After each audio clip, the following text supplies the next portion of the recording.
If you don't hear about it on the television or you don't read about it in the newspaper, to the general public, it doesn't happen.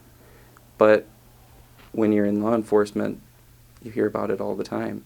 It is a very real thing, and it is affecting our communities, especially in the Upper Peninsula. It is something that is not publicly discussed, but negatively impacting communities at an excessive rate across the Upper Peninsula. Victims can be anyone at any given time. A majority of the victims are adult females. January is Human Trafficking Awareness Month, and the best way to become aware is to get informed on how it's impacting your community.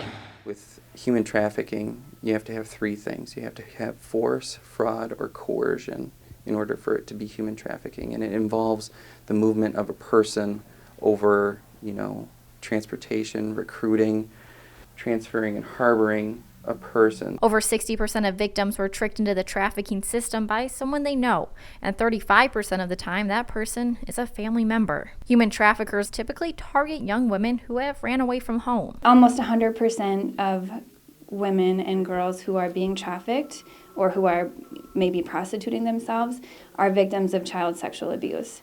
A lot of times their girls are running away from home because they're being sexually abused at home or because other abuse or neglect is happening. So that's how they get caught up in it. Pimps and traffickers prey on young girls who are runaways. They go to the places where runaways hang out. Within 24 hours, if a girl runs away, she's approached by a trafficker. These traffickers typically lure in their victims by flattering them and convincing them of wanting a romantic relationship. Although human trafficking cannot always be physically seen in the UP, it is here. In 2013, a Dickinson County man was charged with human trafficking or forced labor of minors in the area. Jonathan Vivian is now serving time in the Marquette Branch prison for his crimes.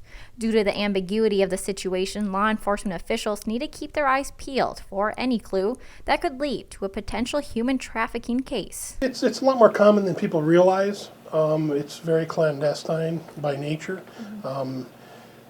You have people that come into town that may be here for a while and you're not aware that they're involved in human trafficking.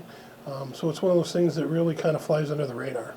With media outlets such as Snapchat and Facebook being accessible to almost anyone of any age, suspects have easy access to finding victims. Because you can meet anyone online and any stranger can request to add you as a friend on Facebook, a lot of these young girls who are being abused at home or are looking for an escape from whatever's happening in their lives or looking for attention maybe, will allow these men to be their friends on Facebook and Snapchat. And a lot of, from what I've seen in the girls I've worked with, a really large percentage of them met their traffickers online or on the street when they ran away. In addition to social media sites, frequently visited websites have also had advertisements for trafficking victims, displaying the women like an object on sale. Human trafficking cases can increase in the UP when the number of outside visitors becomes higher. Maybe hunting season or different holidays. So those kinds of things do increase. We, from time to time, find things on Backpage, the website, where there'll be somebody coming into town for a period of time, staying at certain motels and offering services. Tomorrow night, we'll bring you the details on the signs of a human trafficking situation, services that are offered, and the action that needs to be taken in part 2 of the series. Melanie Palmer reporting for ABC 10 and CW5 in Iron Mountain.